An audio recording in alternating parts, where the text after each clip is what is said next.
الحمد لله وكفى وسلام على عباده الذين اصطفى أما بعد فأعوذ بالله من الشيطان الرجيم بسم الله الرحمن الرحيم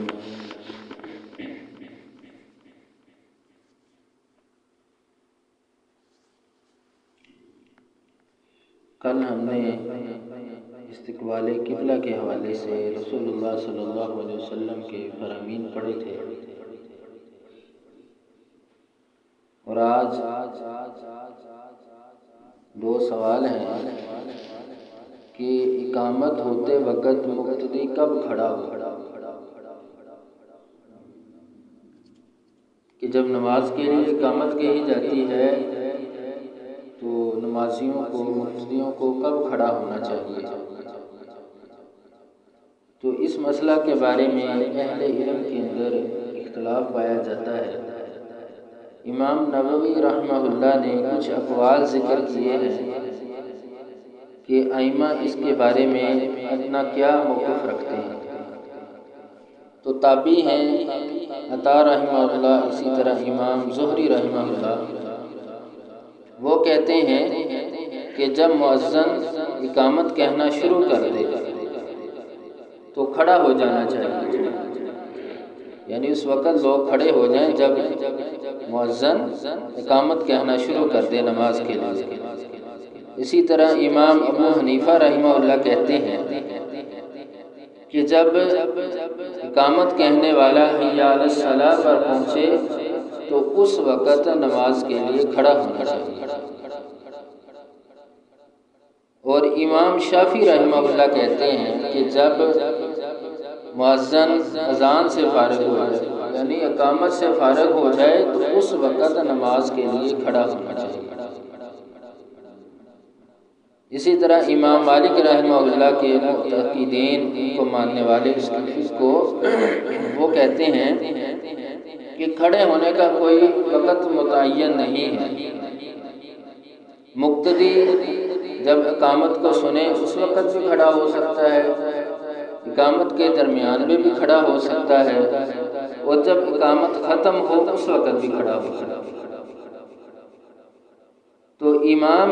احمد رحمہ اللہ کا قول ہے، وہ کہتے ہیں کہ قد قامت الصلاۃ پر کھڑا ہونا مسنون ہے، کہ اگر مقتدی یعنی امام کو دیکھ لے، نہیں دیکھتا تو پھر اس کو نہیں کھڑا ہونا چاہیے، وگرنہ وہ قد قامت الصلاۃ پر کھڑا ہوگا۔ تو یہ مختلف اقوال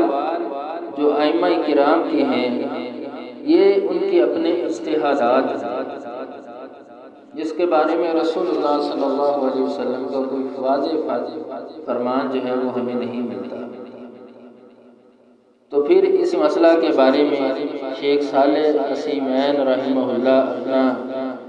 مجموع الفتاویٰ کے اندر یہ بات لکھتے ہیں کہ کھڑے ہونے کے حوالے سے سنت سے کوئی متعین ہمیں وقت نہیں ملتا، تو اس لیے اگر اقامت کو سنتے ہوئے کوئی کھڑا ہو جائے پھر بھی ٹھیک ہے،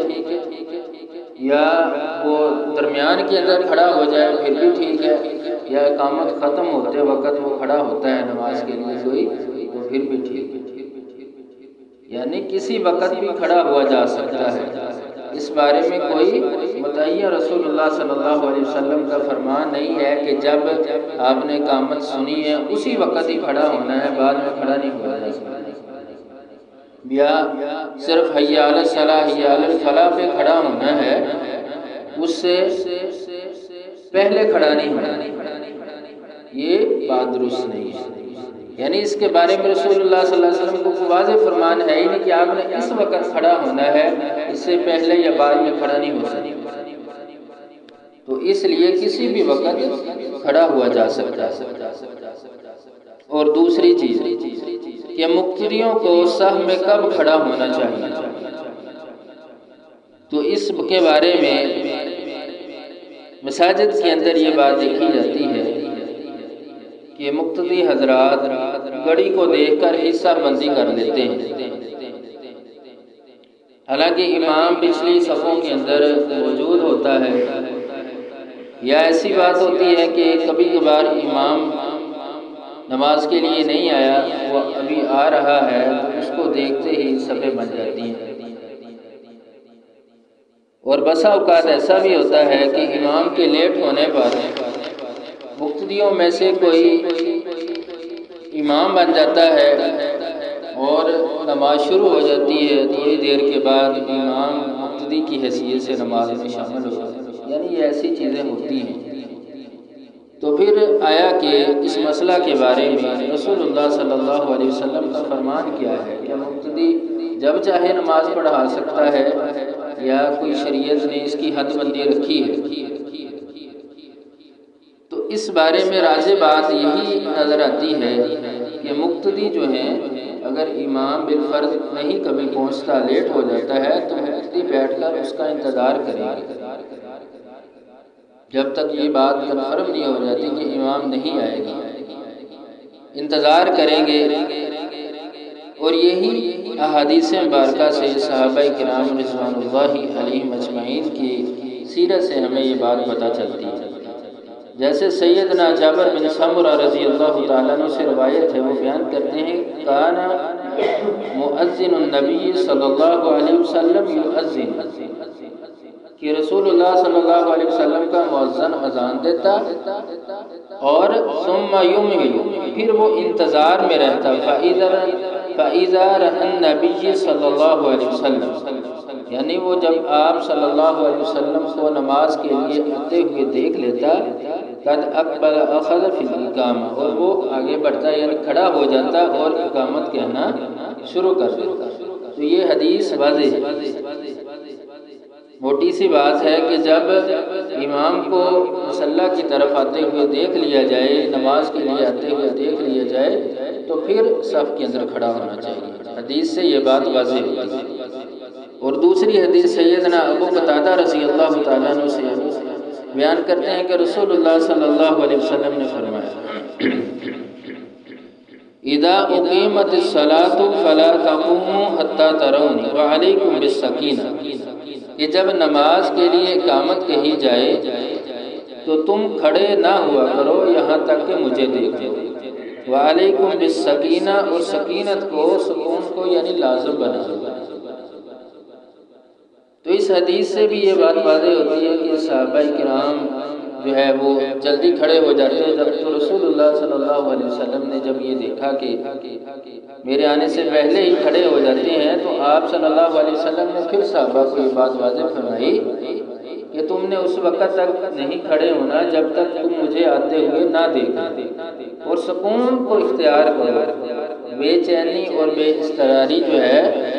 اضطرابی حالت جو ہے یہ نہیں ہونی چاہیے۔ تو امام ترمذی رحمہ اللہ جامع ترمذی کے اندر اسی حدیث کے بارے میں کیا لکھتے ہیں، اذا اقیمت الصلاة فلا تقوموا حتى ترونی، اس حدیث کے حوالے سے لکھتے ہیں وقد کرہ قوم من اہل العلم من اصحاب النبی صلی اللہ علیہ وسلم وغیرہ، یعنی نبی کریم صلی اللہ علیہ وسلم کے صحابہ کرام اور اہل علم کی ایک جماعت اس بات کو مکروہ جانتی ہے کہ ان ينتظر الناس، کہ لوگ کھڑے ہو کر انتظار کریں الامام، امام کا، وہم قیام، اس حال میں کہ وہ کھڑے ہوں، یعنی لوگ کھڑے ہو کر صفوں کے اندر امام کا انتظار کریں کہ امام کب آئے اور نماز پڑھیں۔ تو اس بات کو صحابہ کرام اور اہل علم جو ہیں وہ مکروہ جانتے ہیں، یعنی ناپسند جانتے ہیں کہ ایسا کیا جائے۔ اور اسی طرح امام ابن خزیمہ رحمہ اللہ وہ جب اس حدیث کو بیان کرتے ہیں تو باب کیا قائم کرتے ہیں، کہتے ہیں باب النہی عن قیام الناس الی الصلاۃ قبل رؤیتہم امامہم، کہ امام کو دیکھنے سے پہلے لوگوں کا سب کے اندر کھڑا ہونا یہ ممنوع ہے، یعنی اس سے منع کیا گیا ہے، یہ درست عمل نہیں ہے۔ اور اسی طرح امام بغوی رحمہ اللہ اپنی کتاب شرح السنہ کے اندر بھی یہی بات لکھتے ہیں وقد کرہ قوم من اہل العلم ان ينتظر الناس الامام وهم قیام، کہ یہ ناپسندیدہ عمل ہے کہ لوگ صفوں کے اندر کھڑے ہو کر امام کا انتظار کریں۔ اور امام ابن منذر رحمہ اللہ اپنی کتاب اوسط کے اندر ہی حدیث کے حوالے سے پھر یہی بات لکھتے ہیں کہ امام مسجد میں موجود ہے تو جب اس کو مصلی کی طرف آتے ہوئے دیکھیں تو مقتدیوں کو چاہیے کہ وہ صف بندی کریں اور کھڑے ہو جائیں، اور اگر امام نے باہر سے آنا ہے نماز کے لیے تو وہ امام کا انتظار کریں، امام کے آنے سے پہلے کھڑے نہ ہوں۔ اور سیدنا علی رضی اللہ تعالیٰ عنہ کا ایک قول امام طحاوی رحمہ اللہ اپنی کتاب شرح مشکل الآثار کے اندر بیان کرتے ہیں، کہتے ہیں کہ ابو خالد والوی رحمہ اللہ بیان کرتے ہیں کہ سیدنا علی رضی اللہ تعالیٰ عنہ ہماری طرف آئے اور ہم صف کے اندر کھڑے ہوئے تھے اور انتظار کر رہے تھے امام کا۔ تو سیدنا علی رضی اللہ تعالیٰ عنہ نے جب دیکھا کہ لوگ صفوں میں کھڑے ہو کر امام کا انتظار کرتے ہیں تو آپ نے فرمایا مالی اراکم سامدین، کہ کیا بات ہے میں تمہیں لہو و لعب کرتے دیکھ رہا ہوں، یعنی تمہیں کھیل تماشا کرتے ہوئے دیکھ رہا ہوں۔ تو اس سے یہ بات پتہ چلتی ہے کہ صحابہ کرام اس بات کو ناقصاً جانتے تھے، یعنی کھیل تماشا اس کو جانتے تھے کہ لوگ صفوں میں کھڑے ہو جائیں، امام ابھی تک آیا نہیں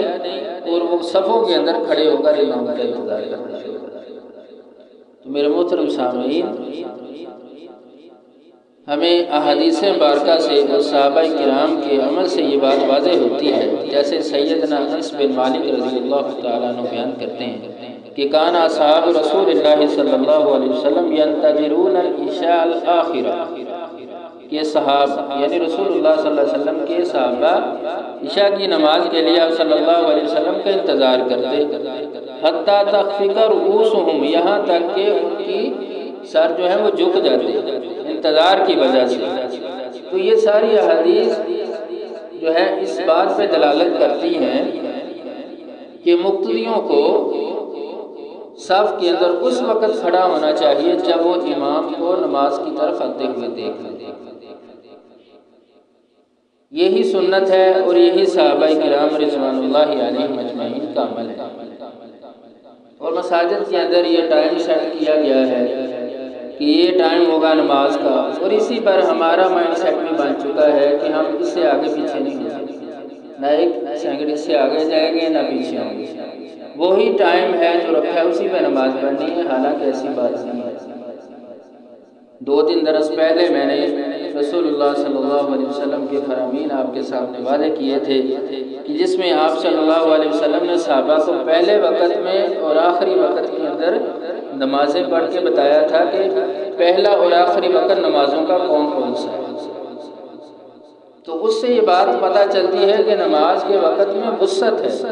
اگر کوئی ٹائم تھوڑا سا آگے پیچھے بھی ہو جاتا ہے تو بے چینی اور اضطرابی حالت نہیں ہونی چاہیے، اور یہ ویسے بھی ایک نیکی کے عمل کی ایک مسلمان کے لیے ایک بات لائق نہیں ہے کہ وہ بے چین ہو جائے نیکی کے کام میں۔ تو اس لیے رسول اللہ صلی اللہ علیہ وسلم کے اس فرمان کو بھی سامنے رکھنا چاہیے۔ آپ نے فرمایا لا یرد الدعاء بین الاذان والاقامہ، کہ اذان اور اقامت کے درمیانی وقت میں جو شخص اللہ سے دعا کرتا ہے لا یرد الدعاء، اللہ تعالیٰ اس بندے کی دعا کو رد نہیں کرتے۔ جب ہم اپنا اس وقت کو ذکر و اذکار کے اندر گزاریں گے، استغفار کو لازمی پکڑ لیں گے، تو پھر اس وقت کے اندر بے چینی نہیں ہوگی۔ تو اللہ تبارک و تعالیٰ سے دعا ہے کہ اللہ تعالیٰ ہمیں احادیث کو سمجھ کر اس پر عمل کرنے کی توفیق دے۔ وآخر دعوانا الحمدللہ۔